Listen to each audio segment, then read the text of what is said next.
Qu'est-ce qu'on pense de vous? Je ne suis ni mes pensées, ni mes émotions, ni mes perceptions sensorielles, ni mes expériences. Je ne suis pas le contenu de ma vie, je suis la vie. Je suis l'espace dans lequel tout se produit. Je suis la conscience, je suis le présent, je suis. Eckhart Tolle. La perception est relative. Nous avons tous des points de vue différents. Nous ne voyons pas les mêmes choses. Les mêmes faits sont perçus de 1000 façons différentes. Nous voyons le même film ou nous lisons le même bouquin et le résumé que chacun en fait est parfois totalement opposé. Les interprétations que nous faisons des événements, de nos rencontres, de nos relations professionnelles ou personnelles sont évidemment liées à notre patrimoine. Ce patrimoine que l'on peut résumer d'une part par notre propre expérience, ce que nous avons acquis, et d'autre part ce qui est inné, ce que nous recevons à notre naissance, probablement hérité de nos vies passées. Nos chemins de vie sont tellement différents que nous ne pouvons pas nécessairement avoir la même vision des événements. Ce que nous pensons de nous-mêmes, notre propre estime, est tronquée de la même façon. Nous sommes soumis aux mêmes défaillances, aux mêmes incertitudes, suivant le moment, suivant nos ressentis, nos déboires ou nos joies. La perception est tout aussi aléatoire pour nous-mêmes. Comprenez bien que notre propre point de vue sur nous-mêmes est inconstant, suivant notre état physique et psychologique.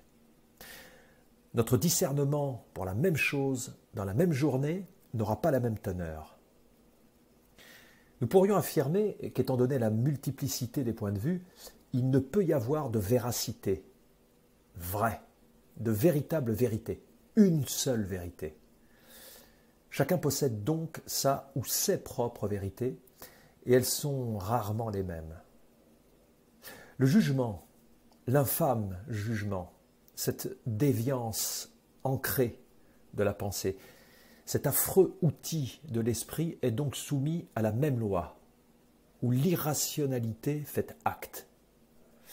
Ainsi, ne craignez donc pas d'être jugé. Le jugement n'existe pas plus que la vérité. Afin d'illustrer mes propos, je vais vous raconter l'histoire de Katia. Une histoire qui m'a été contée récemment par la protagoniste elle-même. Katia est une jeune femme charmante, pleine de bonnes intentions, une personne honnête, incapable de médisance. Elle est ce genre de personne qui veut toujours faire plaisir et ne jamais décevoir. Elle peut donc très facilement développer de la culpabilité. Katia nous racontait avoir développé une amitié récente avec une jeune femme d'origine du Maghreb. Elle est tellement heureuse de cette nouvelle relation riche d'une culture différente de la sienne, Katia étant portugaise. Elle lui dit naïvement, avec joie et candeur, « Je suis tellement heureuse d'avoir une amie arabe. »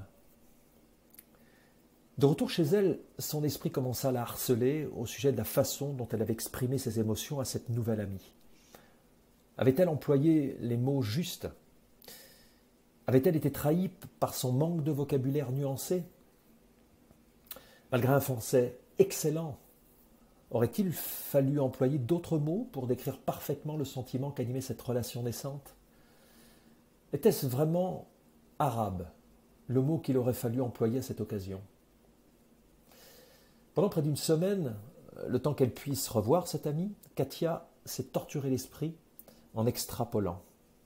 Elle est passée par tout un tas de bas sentiments de souffrance comme la culpabilité, la honte, le manque de considération pour elle-même.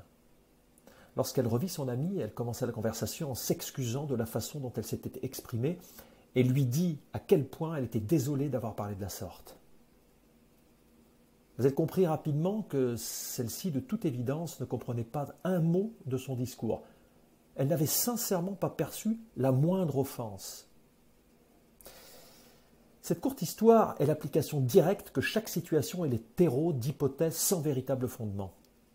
Pour faire une passerelle avec la culture physique et surtout sa pratique intensive dans un but de compétition, ou non d'ailleurs, celle-ci ne fait pas exception à la règle du jugement aléatoire. Qu'est-ce qu'on pense de nous, pratiquants intégristes?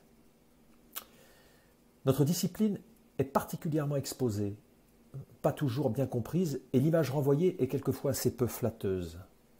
Le culturisme, lorsqu'il est pratiqué comme un sacerdoce, quand il devient le point d'orgue d'une vie, quasiment la pierre angulaire de votre existence, est considéré par tous comme excessif, lobotomisant, ultra-dogmatique, obtus et obscur. Encore une question de point de vue. Beaucoup pensent que le culturisme est parfois même disqualifiant socialement et familialement, allant même jusqu'à fragiliser l'intégrité morale et physique. Ne vous méprenez pas, même votre propre famille, les êtres qui vous sont chers et pour qui vous comptez vraiment, acceptent bon gré mal gré et ne partagent pas forcément ce choix d'enfermement mono-activité. Pas de reconnaissance sociale, très peu de possibilités de gagner sa vie, à contrario un puissant fonds pour vos finances. C'est ce que l'on a pensé de moi, de ce que je faisais, de la direction que j'avais décidé d'emprunter. On a même pensé à ma place, imaginant que ma vie ne me rendait pas heureux et que l'on savait ce qui serait bon pour moi bien plus que je ne pourrais le savoir moi-même. Mais pourtant, la culture physique, c'est aussi un art de vivre, une philosophie, qui ne peut être qu'encouragée à être pratiquée.